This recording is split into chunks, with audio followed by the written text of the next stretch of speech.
Mısır piramitlerini unutun, Stonehenge'i aklınızdan çıkarın. Bugün sizi bildiğiniz her şeyi sorgulatacak bir yere götürüyorum. Göbekli Tepe'ye. Burası insanlık tarihinin sıfır noktası. Piramitlerden tam 7.000, Stonehenge'den ise 6.000 yıl daha eski. Evet, yanlış duymadınız, tam 12.000 yıl öncesinden bahsediyoruz. Peki ama nasıl? O zamanlar insanlar mağaralarda yaşayan, avcı toplayıcı ilkel varlıklar değil miydi? İşte Göbekli Tepe bu soruyu tarihin suratına bir tokat gibi çarpıyor. Burası sadece bir yapı değil, adeta bir zaman makinesi. Devasa T şeklinde tonlarca ağırlıktaki sütunlar düşünün. Üzerleri akrepler, yılanlar, tilkiler ve turnalar gibi onlarca farklı hayvan figürüyle işlenmiş. Ama durun, en can alıcı nokta şimdi geliyor.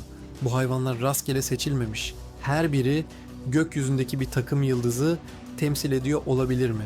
Akrep, akrep takım yıldızını, boğa boğa takım yıldızını. Bu sadece bir tesadüf mü? Yoksa 12 bin yıl önceki atalarımız bizden çok daha gelişmiş bir astronomi bilgisine mi sahipti? Resmi tarih bize der ki önce tarımı bulduk, yerleşik hayata geçtik, sonra da din ve mimari geldi. Ama Göbekli Tepe bu sıralamayı alt üst ediyor.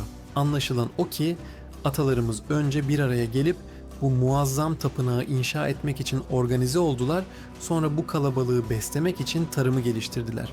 Yani her şey bir inanç, bir araya gelme arzusuyla başladı. Bu dinin medeniyetin bir sonucu değil, ta kendisi olduğunu gösteriyor. İnsanlık tarihini baştan yazmamız gerekiyor. Bu devasa taşları kim, nasıl yonttu?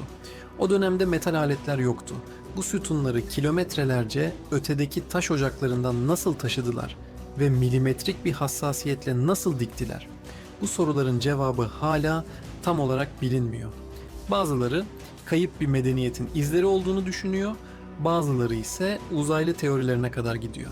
Ama gerçek ne olursa olsun, Göbekli Tepe bize atalarımızın sandığımızdan çok daha zeki, organize ve yetenekli olduğunu kanıtlıyor. Ve en tuhafı ne biliyor musunuz?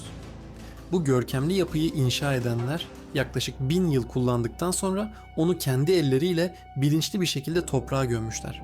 Sanki bir sırrı, kutsal bir bilgiyi korumak ister gibi. Neden, kimden veya neden korktular? Yoksa görevleri mi tamamlanmıştı? Bu Göbekli Tepe'nin en büyük gizemlerinden biri. Sanki gelecek nesillere, yani bizlere, bakın biz buradaydık ve bildiklerinizden çok daha fazlasını biliyorduk der gibi bir kapsül bırakmışlar. Peki sütunlardaki semboller sadece takım yıldızlar mı? Bazı araştırmacılar daha da ileri gidiyor.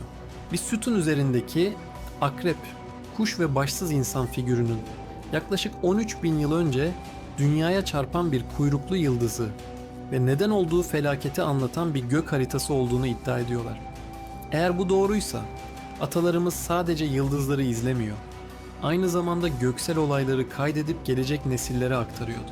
Bu yazının icadından binlerce yıl önce sembollerle yazılmış bir tarih kitabı demek. Göbekli Tepe'de bulunan heykeller de bir o kadar şaşırtıcı. Özellikle Urfa Adamı heykeli, dünyanın bilinen en eski doğal boyutlu insan heykeli. Gözleri obsidiyenden yapılmış ve size öyle bir bakıyor ki sanki binlerce yıl ötesinden bir şeyler fısıldıyor. Bu insanlar kimdi? Neye inanıyorlardı? Tanrıları var mıydı? Yoksa şamanistik bir inanç sistemine mi sahiptiler? Bu sorular toprağın altından çıkan her yeni parçayla daha da derinleşiyor. Göbekli Tepe sadece bir arkeolojik alan değil. O kim olduğumuzu, nereden geldiğimizi ve potansiyelimizin ne kadar büyük olduğunu hatırlatan bir anıt. Bize öğretilen tarihin aslında hikayenin sadece küçük bir parçası olduğunu gösteriyor. Belki de insanlık tarihi defalarca yükseldi ve düştü. Belki de biz unuttuğumuz bir geçmişin mirasçılarıyız. Göbekli Tepe bu unutulmuş hafızanın anahtarı olabilir. Bu T şeklindeki sütunlar sadece taş yığınları değil, onlar yıldızlara uzanan birer anten, zamanın ötesine gönderilmiş birer mesaj. Ve bu mesajı çözmeye daha yeni başlıyoruz. Her kazma vuruşunda insanlık tarihi yeniden şekilleniyor. Peki siz ne düşünüyorsunuz? Bu gizemli yapı kayıp bir medeniyetin eseri mi, yoksa avcı toplayıcı atalarımızın inanılmaz bir başarısı mı?